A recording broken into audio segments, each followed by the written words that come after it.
Bonjour les amis, bienvenue sur CYP Stories. Abonnez-vous à cette chaîne pour découvrir des histoires incroyables. N'oubliez pas d'aimer et de laisser un commentaire. Plongeons-nous dans l'histoire. Adewale arpentait les rues bondées de Lagos, l'esprit accablé par le fardeau des besoins de sa famille. Son père étant parti depuis longtemps et sa mère malade incapable de travailler, la responsabilité de ses jeunes frères et sœurs lui incombait entièrement. Il jonglait avec des petits boulots, nettoyant des voitures le jour et conduisant une moto empruntée pour les livraisons le soir. Pourtant, malgré ses efforts, le spectre menaçant de la pauvreté ne l'a jamais quitté. Un soir, après une longue journée, assis sous un lampadaire vacillant, Adewale comptait ses maigres revenus. Ses rêves d'une vie meilleure semblaient irréalisables jusqu'à ce qu'un SUV noir s'arrête à côté de lui et qu'un homme d'un certain âge, bien habillé, en sorte. L'homme s'est présenté comme étant Monsieur Adiza, un représentant de la famille Akonko, l'une des plus riches du Nigeria. Il a expliqué que la famille cherchait un époux pour leur fille, Kayamaka, alitée après un grave accident vasculaire cérébral. Ce n'est pas un arrangement conventionnel, a admis Adiza d'un ton sérieux. Mais ils sont prêts à payer généreusement. Le premier réflexe d'Adewale fut de se demander pourquoi lui. Mais tandis qu'Adiza détaillait les récompenses financières, ses pensées se tournèrent vers sa famille en difficulté. Cette nuit-là, il se demandait s'il était moral d'accepter un tel marché. Était-ce l'échappatoire qu'il espérait, ou un piège qui risquait de lui coûter plus cher qu'il ne l'imaginait?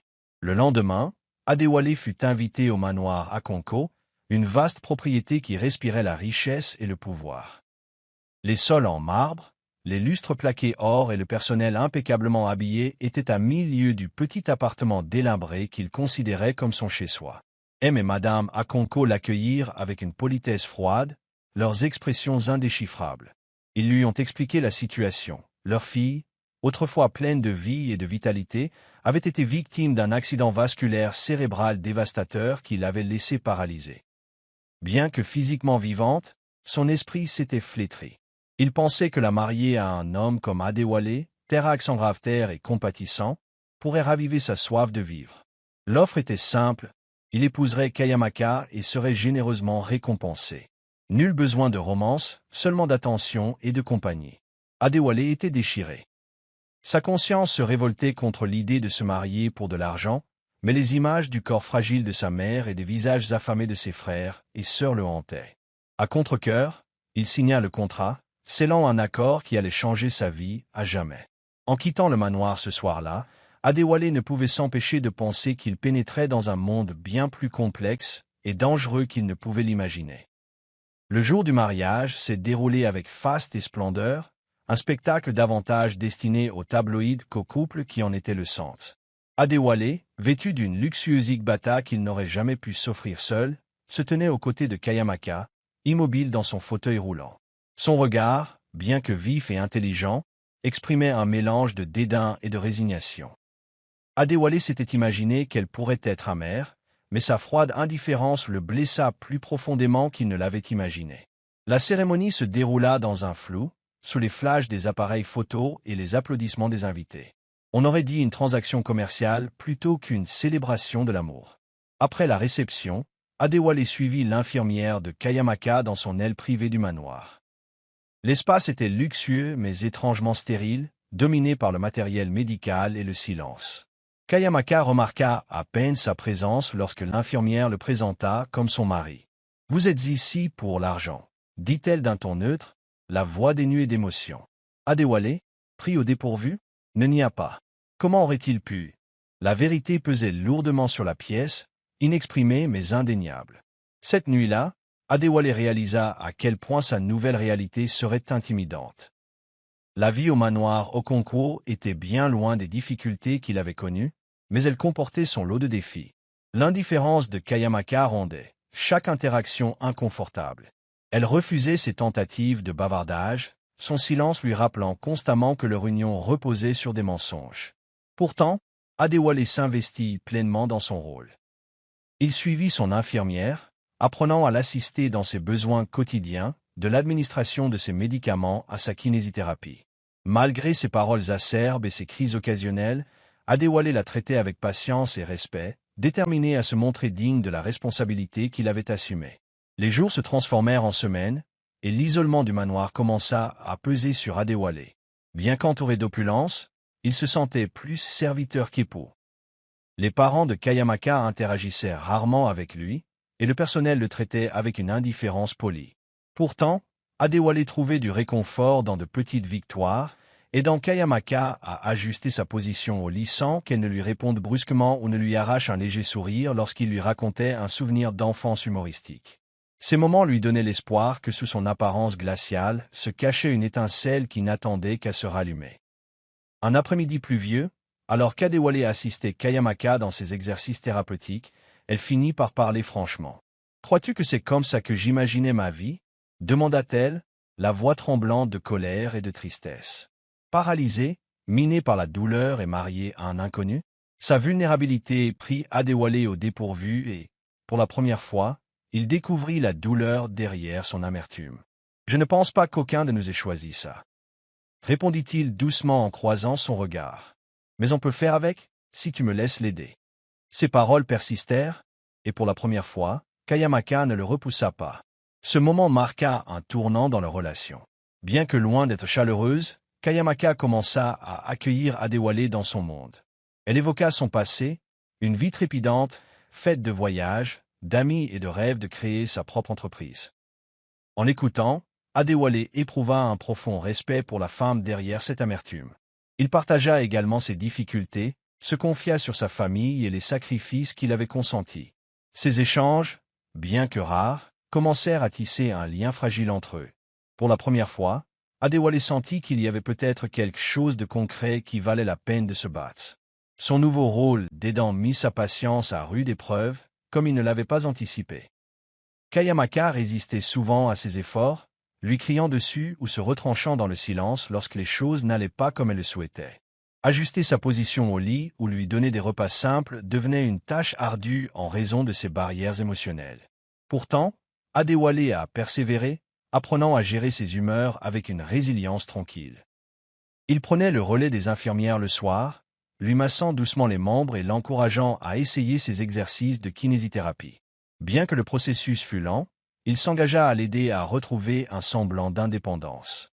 En privé, Adewale doutait de lui-même. Le poids de sa décision le hantait, surtout lorsque la colère de Kayamaka s'enflammait. « Tu n'as pas à jouer les saintes » lui lança-t-elle un soir. « Tu as déjà gagné ton salaire. » Ces paroles furent blessantes, mais Adewale resta ferme, lui rappelant que sa présence était plus qu'une obligation contractuelle. Il commença à lire des ouvrages sur la guérison après un AVC et consulta ses thérapeutes pour améliorer ses techniques de soins. Petit à petit, ses efforts sincères commencèrent à porter leurs fruits, même si Kayamaka restait sur ses gardes. Sous sa défiance, Adewale sentit une lueur de confiance grandir.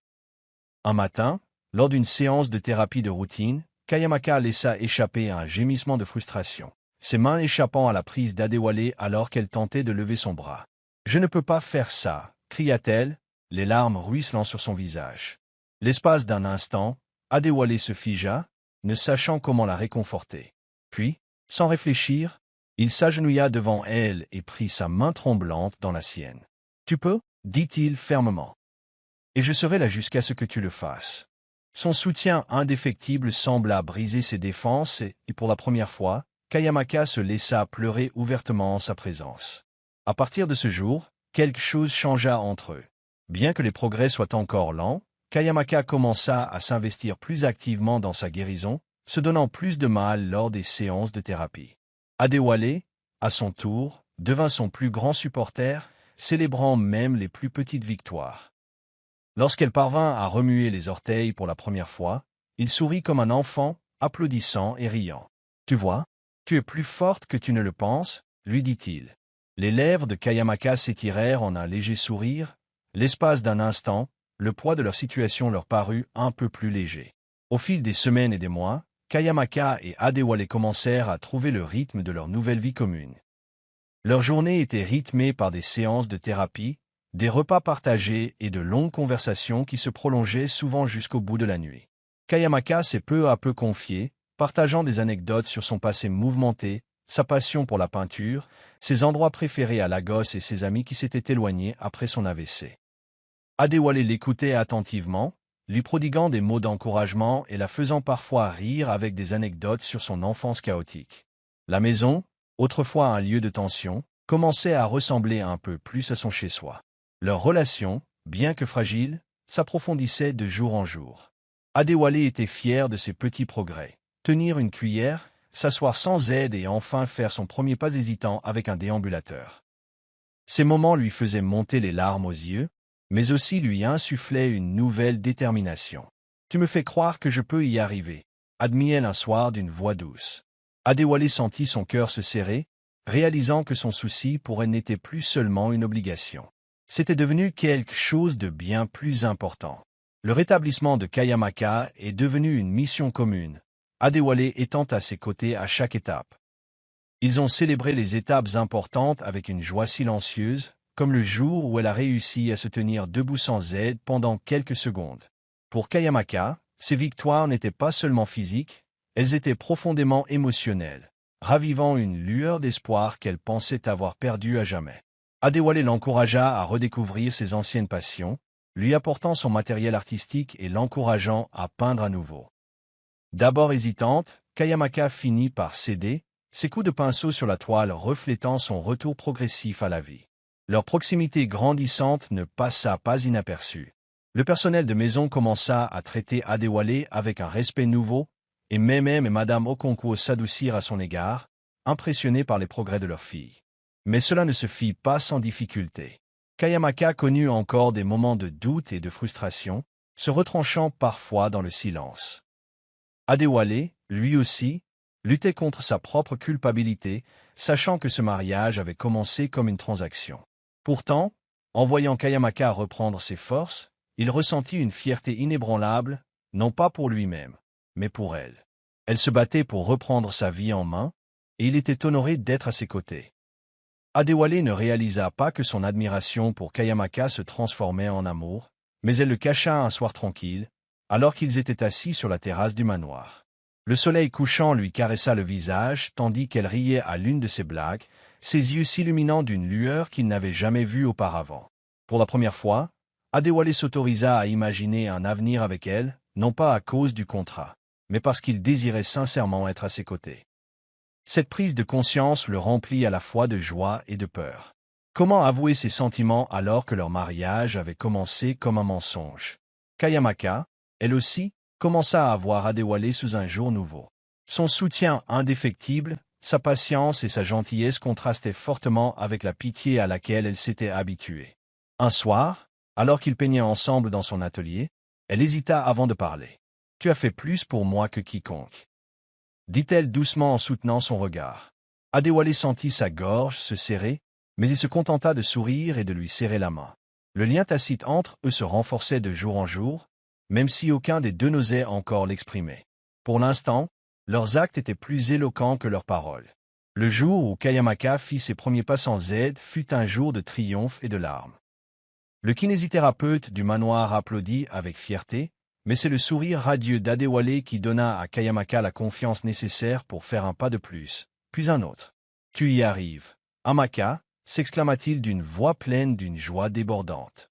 Kayamaka vacilla légèrement, mais Adéwalé était là pour la soutenir. « Je n'arrive pas à y croire » murmura-t-elle, les yeux embués. Pour la première fois depuis des années, elle ressentit une lueur d'indépendance qu'elle pensait avoir perdue à jamais. Plus tard dans la soirée, Kayamaka et Adéwalé célébrèrent cet événement à leur manière. Ils ont partagé un repas simple sur la terrasse, discutant de ses projets de poursuivre sa thérapie et de se dépasser. Adéwalé a suggéré de se fixer de petits objectifs, chacun menant à de plus grandes victoires. « Et ensuite » a-t-il demandé. Kayamaka sourit, sa confiance grandissant. « Peut-être qu'elle courait un jour » répondit-elle, riant de l'absurdité de la pensée. Mais Adéwalé ne rit pas. « Pourquoi pas? Tu as déjà prouvé que tu pouvais déjouer les pronostics. » Sa confiance inébranlable en elle a ravivé un espoir qu'elle avait longtemps enfoui. Tandis que Kayamaka progressait dans sa guérison, le lien entre elle et Adéwalé s'est renforcé de manière inattendue. Leurs conversations sont devenues plus personnelles, abordant souvent des rêves et des peurs qu'ils n'avaient jamais partagées avec personne. Kayamaka s'est confié sur ses insécurités, craignant d'être perçu comme faible ou incapable. Adewale a répliqué en racontant ses propres difficultés, notamment ses doutes quant à sa capacité à subvenir aux besoins de sa famille. On ne se définit pas par notre point de départ, lui dit-il. C'est ce qu'on fait avec ce qu'on nous donne qui compte. Kayamaka commença à attendre avec impatience leur passage ensemble, trouvant du réconfort dans la force tranquille d'Adewale. Il n'était plus seulement son soignant ou l'homme que ses parents avaient engagé pour la marier. Il était devenu son partenaire, dans tous les sens du terme. Lorsqu'il ne l'aidait pas en thérapie, il l'encourageait à peindre, à rêver et à imaginer un avenir au-delà de son fauteuil roulant. Et lentement, sans qu'aucun d'eux ne s'en rende compte, ce qui avait commencé comme un arrangement forcé s'est transformé en quelque chose de réel, un amour qu'aucun d'eux n'osait nommer, mais qu'il sentait grandir de jour en jour. Adewale ne pouvait plus nier ses sentiments. Voir Kayamaka retrouver son indépendance et son étincelle de vie l'avait rempli d'un immense sentiment de fierté et d'affection. Mais la culpabilité le rongeait, lui rappelant constamment que leur relation avait débuté comme une simple transaction commerciale. Il craignait que révéler la vérité sur ses intentions initiales ne brise la fragile confiance qu'ils avaient bâtie. Pourtant, il cherchait désespérément un moyen de lui avouer son amour, incertain qu'elle puisse un jour le voir comme autre chose que l'homme que ses parents avaient payé pour rester à ses côtés. Kayamaka, elle aussi, commença à remarquer les subtils changements de comportement d'Adewale. Il s'attardait davantage pendant leur conversation, son regard plus doux, son toucher plus délicat. Elle ne pouvait ignorer la chaleur qui s'était installée dans son cœur pour lui, mais le doute s'insinuait. Tenait-il vraiment à elle, ou était-ce une façon de faire semblant pour remplir ses obligations? Ces questions non formulées la laissaient déchirer. Elle voulait lui faire confiance, mais une part d'elle-même craignait d'être à nouveau blessée. Pour l'instant, elle gardait ses sentiments secrets, attendant qu'il fasse le premier pas. Le monde de Kayamaka s'est effondré le jour où elle a découvert le contrat. Elle fouillait le bureau de son père à la recherche d'un carnet de croquis égaré lorsqu'elle est tombée sur l'accord entre Adewale et ses parents. Les termes froids et cliniques précisaient tout. Le paiement qu'il recevrait, ses devoirs en tant que mari et le calendrier de leur arrangement.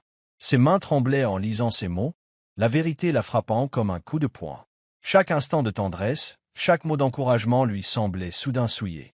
Ce soir-là, elle affronta Adewale, la colère et la douleur dans sa voix étant indéniables. « Alors, tout ça n'était qu'un mensonge ?» demanda-t-elle en brandissant le contrat.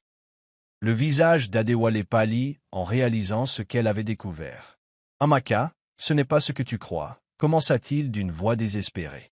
Mais elle l'interrompit, les larmes aux yeux. « Tu t'es jamais soucié de moi, ou c'était toujours une question d'argent ?» Adewale essaya de lui expliquer comment ses sentiments avaient changé, mais elle ne l'écouta pas. « Tu m'as fait croire que je pouvais te faire confiance, » dit-elle, la voix brisée. « J'avais tort. » Kayamaka s'est repliée sur elle-même après avoir découvert la vérité. Elle a refusé de parler à Adewale, ses progrès en thérapie s'arrêtant tandis qu'elle se retirait de toutes et de tous. Le manoir semblait plus froid, plus vide, et Adewale se retrouva seul face au poids de ses erreurs. Il passa des nuits blanches à repenser à leur voyage, se demandant comment il avait pu être aussi négligent. Il avait essayé de construire quelque chose de concret avec Kayamaka, mais maintenant tout semblait s'écrouler. Désespéré de se racheter, Adewale s'adressa aux parents de Kayamaka pour leur demander conseil. Madame Okonkwo, bien que compatissante, lui rappela l'immense préjudice causé par la vérité. « Tu dois regagner sa confiance, » dit-elle fermement. Les mots ne suffiront pas. Déterminée à prouver sa sincérité, Adewale chercha des moyens de soutenir Kayamaka à distance. Il prit encore plus soin d'elle, s'assurant qu'elle ait tout ce dont elle avait besoin, même si elle refusait de le reconnaître. Malgré sa froideur, il refusait d'abandonner, s'accrochant à l'espoir de pouvoir encore gagner son cœur. Les jours se transformèrent en semaines, mais la froideur de Kayamaka envers Adewale ne montrait aucun signe de fragilisation. Elle l'évitait, se réfugiant dans sa chambre dès qu'il était près d'elle, le laissant gérer le silence qu'elle avait enveloppé comme une armure. Pour Adewale, voir la femme qu'il aimait sombrer à nouveau dans le désespoir était insupportable. Il savait qu'il ne pouvait pas l'abandonner, même si cela impliquait d'affronter sa colère chaque jour. Un soir, il la trouva dans son atelier, le regard perdu dans le vide, devant un tableau à moitié terminé. « Tu n'es pas obligé de me parler, mais je ne vais nulle part, » dit-il d'une voix ferme. « Je continuerai à me battre pour toi, même si tu me détestes. » Ces mots restèrent en suspens, mais Kayamaka ne répondit pas. Adewale s'assit dans un coin et prit un de ses pinceaux. Lentement, il commença à peindre une petite toile, ses coups de pinceau maladroits mais sérieux.